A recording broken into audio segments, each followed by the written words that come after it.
You're on.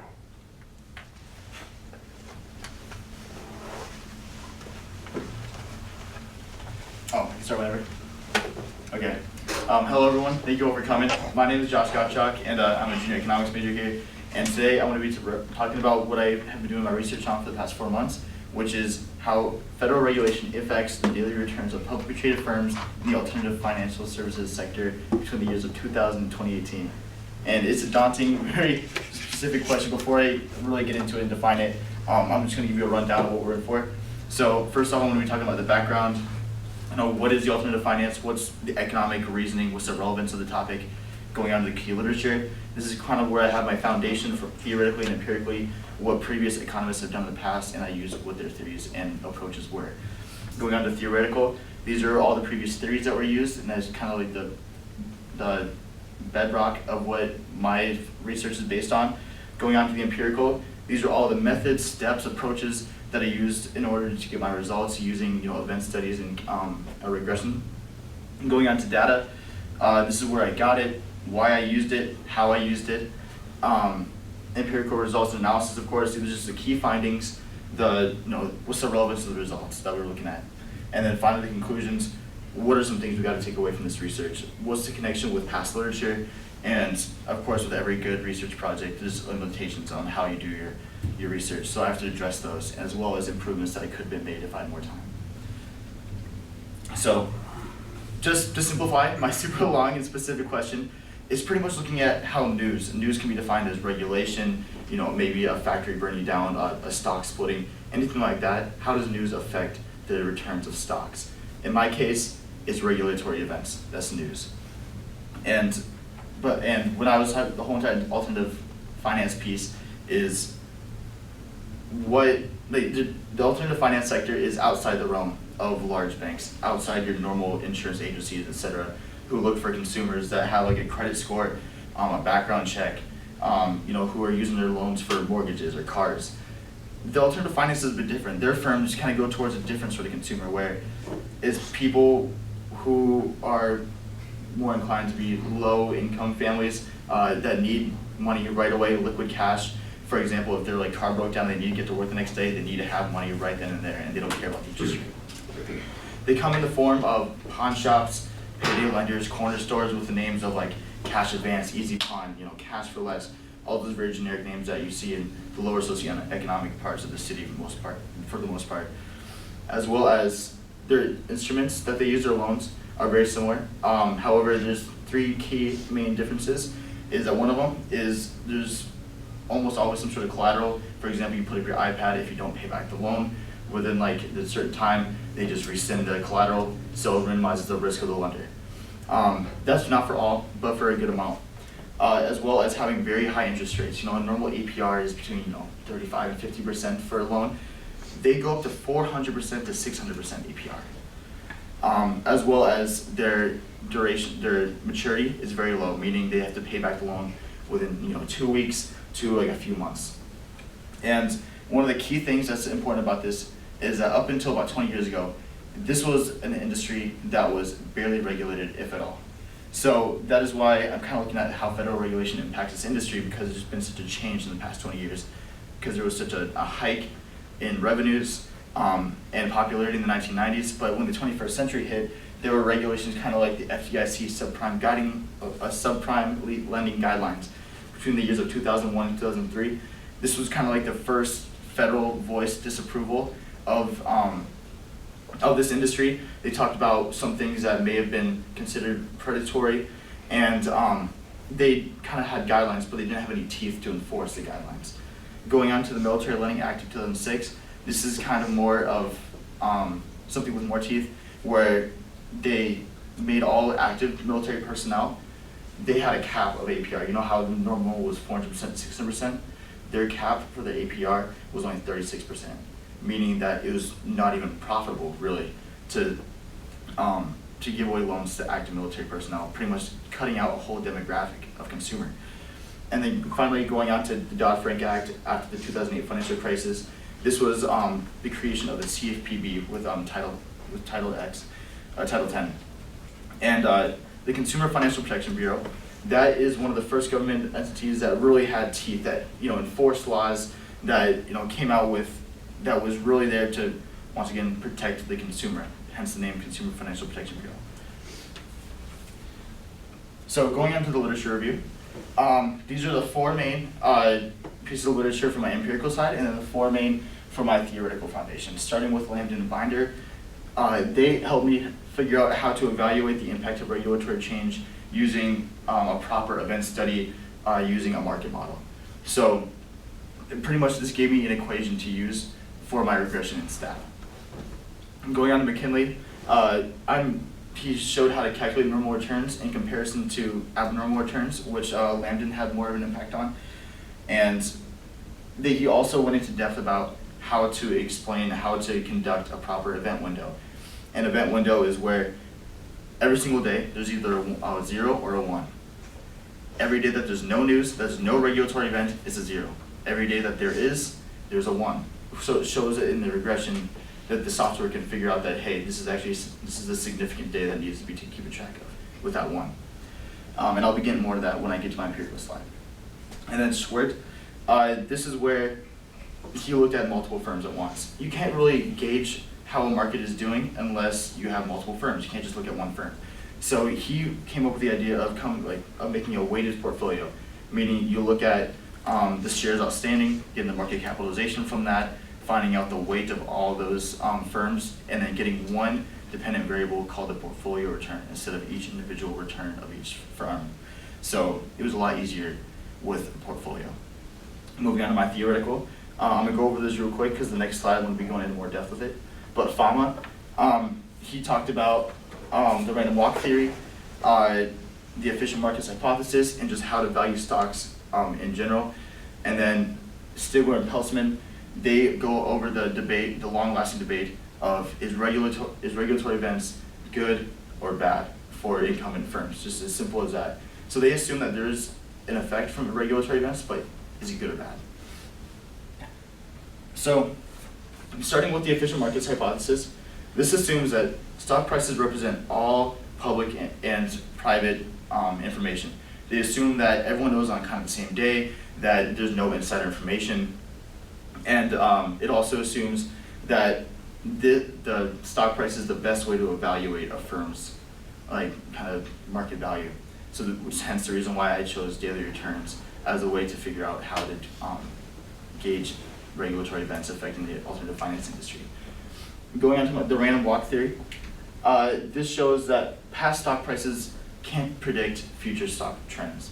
Meaning, it doesn't matter how volatile it was, how successful the stock was in the past, it is unpredictable, you can't explain it, it's more luck over skill, and you might as well invest in an index because it's so diversified. Because there's so much other variables at stake, you just can't explain these random walks, that these variations from the mean. So with that said, Fama also talked about the share price valuations and how news changes the stock prices. So his example is that he looked at stock price splits and found that there was an impact on from stock splitting, and that is considered news, meaning that there was some sort of more research to be done, because it did show that there was news of impacting stock price. And finally, is regulation beneficial or harmful for incumbent firms? This is the Stigler versus Peltzman debate. Stigler's view is that regulation is actually good, it's positive for incumbent firms. It shows that there's more barriers to entry, and thus there's less competition, so they can have a more monopoly on the market. And in addition, if a firm knows that if a certain revenue stream is becoming very popular, hitting all the marks, they know that regulation is going to come, so they know what to expect. So they will prioritize diversifying their revenue streams because they know what to expect. Moving on to Peltzman, he used the same exact model as Stigler.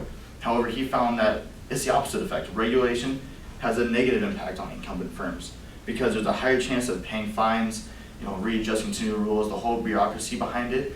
This is very inefficient to him. So going off to my empirical approach, I use a linear regression using a market model approach.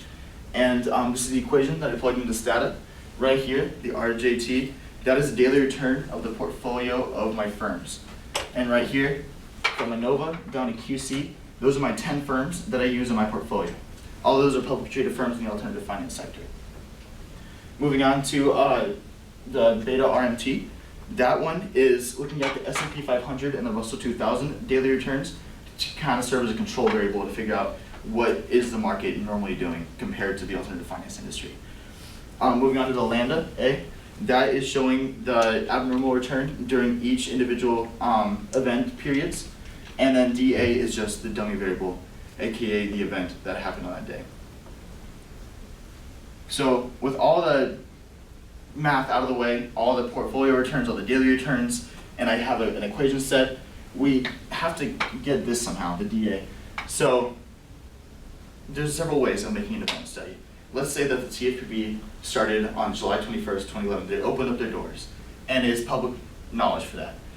One way is just say, hey, let's just put 000 because there's no news on these days, but put that 1 where there is news on July 21st, 2011. It's kind of tough because what if people knew prior to that, or maybe people didn't know the exact day of, and they knew the day after. So if you only do one day, you can easily miss the regulatory effect somehow. So doing just one or very small event window has problems. Same with method 2, the opposite problem. If you have too big of an event window, you have too much market noise. You don't know what's an event from the regulation and what's just normal market behavior. So having all of these once, not beneficial. So I kind of went in the middle. I did method 3, where I realized I needed to have a big enough event window to gauge what was kind of the normal daily return in that period. However, for example, if it was like a public announcement, a public release, I normally wouldn't put it the day before because no one knows what's happening.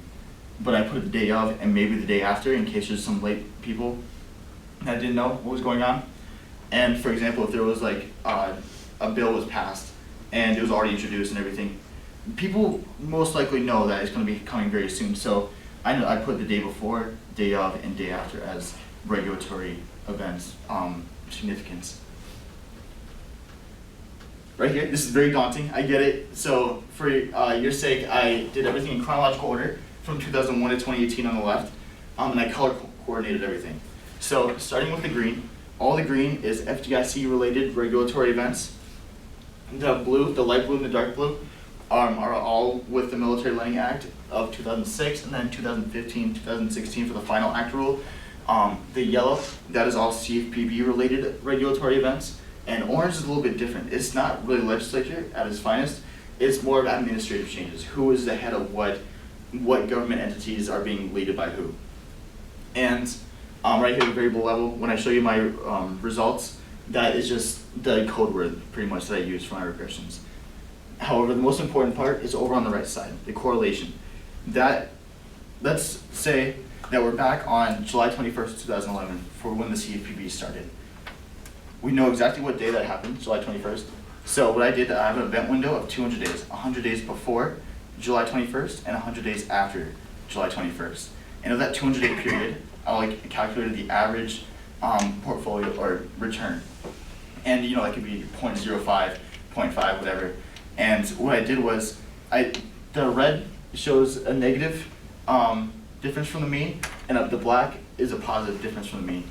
So the day of July 21st, 2011 was actually 0.40% lower than the average. And that could be, that's not huge of a change. Not much to look at. However, when you see numbers like negative 4.72%, negative 7.57%, you can't help but think maybe there's some sort of correlation between Richard Cordray being appointed by Obama on that exact day and stock absolutely dropped. So this is kind of my way to find out what things should I be looking at a lot more in my regression. Before I get into my results, I have to talk about where I got my data from. So everything that I got from adjusted close prices, shares outstanding, I was able to calculate market capitalization and the weight of the portfolio, the daily returns. Everything was from the Center for Research and Security Prices at the University of Chicago. That is all from my dependent variable, as well as the Federal Reserve Bank of St. Louis. I added this, and this was just how to conduct, this was how to calculate abnormal return. From the secondary market rate of a 4-week treasury bill, I was able to calculate the risk-free return rate, and then from the risk-free return rate, I was able to find out abnormal return. Which also, so I have just normal returns and I have abnormal returns, just to be very thorough. And moving on to my independent control variables, the Yahoo Finance. This is where I got my shares outstanding, my adjusted closing price for the S&P 500 and Russell 2000, so I could figure out their daily returns, as well as when it comes to the regulatory events, I had several sources I could use. The FDIC, the CFPB, like Treasury.gov, Congress.gov, all of them have archives or newsrooms of monetary policy that they personally, like their organization did, or just in general the federal, the government did. So they have all like the press releases when everything was introduced to the Senate, and that is from this source, which is very, very good. However, if I could not find something, I was able to use the Wall Street Journal or the New York Times, and in a way, that's also a very sound source because most investors look towards those two articles anyways for their financial research. So, table 1. What we have here is when Richard Cordray was appointed in as the CFPB director by Obama. A little bit of background, Richard Cordray was a politician that was very well known for being outspoken against predatory lending. He wanted to protect the consumer, and everyone knew that. So when he got paired up with no confirmation by the Senate, this was all done by Obama, so it caught everyone off guard. The investors and the sector really realized that with Richard Cordray being the head of a government entity that has teeth and can actually make some of his ideas into tangible, they might be in trouble. So the day of when Richard Cordray was appointed, we can see that the p-value is less than 0.05, meaning that it's 95% confidence interval. It is statistically significant at that level. As well as the coefficient showing a negative number, negative 0.0183, showing that there was a negative impact on the daily returns. And when you look at the R-squared, 0.6114, that means that when Richard Cordray was appointed in as the CFPB director, that event explains 61% of the returns variance from the mean. So when we go back up to the negative 4.72% when Richard Cordray was put in, 61% of that difference was explained by this event. And so I was like, okay, fantastic. That is a negative impact. Can there be a positive impact? So I actually went 5 years down the road where Cordray stepped down as CFPB director, and I found a very interesting thing. It was a positive coefficient, meaning there was a positive impact on daily returns. As we can see here, a positive 1.23% down there. And that was very interesting because it shows that regulatory events can't just have a negative, but a positive impact as well. It's at the 95% confidence interval again, and it caused 30% of the change. So we had administrative changes. However, I really wanted to get some legislation proof as well. So after Cordray was appointed, he set out to announce new rules from the CFPB, and that exact day, at the 99% confidence level, this made a change, a negative change to stock price. The CFPB new rules, just as a little background, it made lenders require more background checks, really make sure that who they're borrowing can actually pay them back, when originally they did not care as much. But besides the point, it was a negative coefficient, and it shows that legislation can actually have a negative impact on daily returns of stock prices as well. So, conclusions. Those are my 3 events that were statistically significant at the 95% confidence interval. The other 21 events were not, they weren't even 90%, but they just weren't statistically significant to bring into the presentation. However, from these 3 events, we can see that there's a positive and negative impact on regulatory events, as well as with the 21 other events not being statistically significant, it also kind of has a way of saying there's many other factors at play than just regulation. There's only so much we can get from this from this regression. So, yeah, to keep in mind, maybe the theory is true that there's just so much going on in the market that no one can really predict it. Limitations, of course. I had to assume that every investor knew the exact day that the regulatory events happened, that there was no insider information, and that is a huge assumption at the first part. And second off, with the event windows, choosing 1 day, 3 days, 5 days, whatever, it's very hard to choose what exact numbers of ones I should put down. So that kind of showed that I needed to play around with it, and it's just, you can never get it perfect. That's what I'm trying to say. And hypothetically, if I had more room to expand on this research, I would want to use 55 companies. The CRSP, who got me my data for the 10 companies, they actually had 55 companies. So it would be kind of interesting to see what would happen if I added so many more people, so many more firms to the portfolio.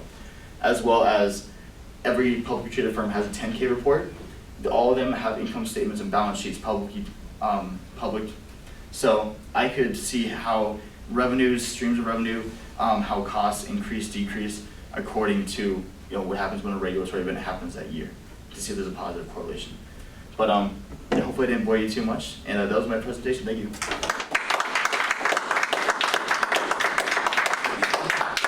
So before you turn that off, before you eliminate your slides, you should probably leave them up for now. Sure. So put your slides back up, just in case people have questions about it. Sure. Go for it. So are there questions from the audience, like a clarification that people might want to hear? Yes, Ryan. So how did you define normal returns? Because the random walk theory would say that there's no such thing as normal returns. The normal returns, I found that it was originally, that's what I used instead of abnormal returns. But the normal returns were just, I had an equation in Excel that minus the last day's adjusted close price with the next day's close price. And I didn't have a, I forget what it's called, the risk-free return rate to define abnormal return rate. However, I found out that when I did both, the two were very similar, almost like 0.001, that similar. It's just the non-event, when he's talking about normal returns, he's talking about it's the non-event return. Okay. It's not Just the, like the that's, average. it's the average return outside of an event window. Okay. Yeah, But so, yeah, I did have that concern whether to use abnormal or normal return, but I found out that side by side, they're very, very similar. Okay. Shirley? Yeah, so one of your limitations, you talked about that event study. Mm-hmm. I was just wondering if you could talk more about like your thought process for picking like the different approaches for that event study. What made you choose that third approach? Yeah, so there's so many ways of getting a type 1 error or a type 2 error. There was only so much I could do. So I really played around for a long time. That's what I was doing predominantly with my regressions, is how big is the sample size going to be, and what is going to be a 1 and what is going to be a 0. What's going to be classified as regulatory event and what's not. So I chose to do, for most events, the day before, the day of, and the day after, because I'd assume that after that 3-day stretch, people would already be informed. But when it came to like announcements, like public release of things, I didn't do the day before because no one would know, because it hasn't been publicly released yet. But for things like when a bill was passed, or if there was an idea that someone was going to get, stepping down, there may have been information that people would know prior to the event. So I did before, the day of, and the day after, kind of capture the whole regulatory event without having too much market noise. Yeah. Okay, I have a question just on the same slide here. So you have this assumption that there's no inside information. Do you think it's possible just, if you can assume there is some inside information, could you work a probability model into that, do you think, to assume, okay, maybe this percentage of firms would know ahead of time, and how might that change, you think, your calculations? Or do you think it's even possible? Could you define a probability model? Yeah, I'd say let's say that 5% of firms might know ahead of time, right? Mhm. So how could you maybe, I'm just spitballing here, but yeah, if you knew 5% would know on average, how would that may change the event window for only a fraction of the firms? I don't know if I would do that, just because it's hard to put a numerical number of Totally. of how much insider information there is. Mm-hmm. So I just assumed basically that there was no insider information, so everything was consistent. Mhm. However, realistically, that's why it's called insider information, because no one knows what people know what. It could be less than 5%, it could be much more than 5%. But yeah, for that reason, I just chose to go the plain route and with the assumption of no one knowing. any other questions from friends? I was gonna ask if you look at interest rates or Fed fund rates at all, and if that had a correlation, because like in 2011, like maybe there was, maybe something else made that decrease happen when, was it Cordell or Oh, yeah, Cordray, Yeah, Cordray or whatnot. Maybe there was something else at Yeah, play here like- that wasn't in my regression. Yeah, and like Fed rates and interest rates could be like sort of an easier way to throw that in. Oh, 100%. I think, yeah, Charlie has one looking at that type of stuff for regulatory, or for an event window. However, just for the amount of time that I had, there was a lot of calculations, like hundreds of thousands of tabulations from every single, like I had daily data from 2000 to 2018 for 10 different firms and 2 indices. So that was already a lot at stake. However, that'll be very interesting to expand on. That would be something I would, on my steps forward, just to see if there's a correlation between a lower, stock return and, lower like Fed funds rate or something. Yeah, really interesting. Yeah, thank you. Omar. If you were to continue and do, expand to 55 companies, would you expect to see similar results that you got here, or like what would you expect to see? I would expect to see not. The reason why I picked those 10 out of the 55 is because I looked into their balance sheets and I found that a lot of their revenues came from payday lending, which we knew was part of the alternative finance sort of like tag. So with the other 45 companies, I just didn't see a good enough reason to implement them because they didn't have that payday lending revenue stream. So with that said, I think that there wouldn't be as much of an impact just because the other 45 companies are much more diversified. They could be classified as big banks in some ways. So for that reason, I feel the results wouldn't be. All right, I gotta stop us, because we're going way over now. Even, just so everybody else has adequate time. So, thank you very much, very good job.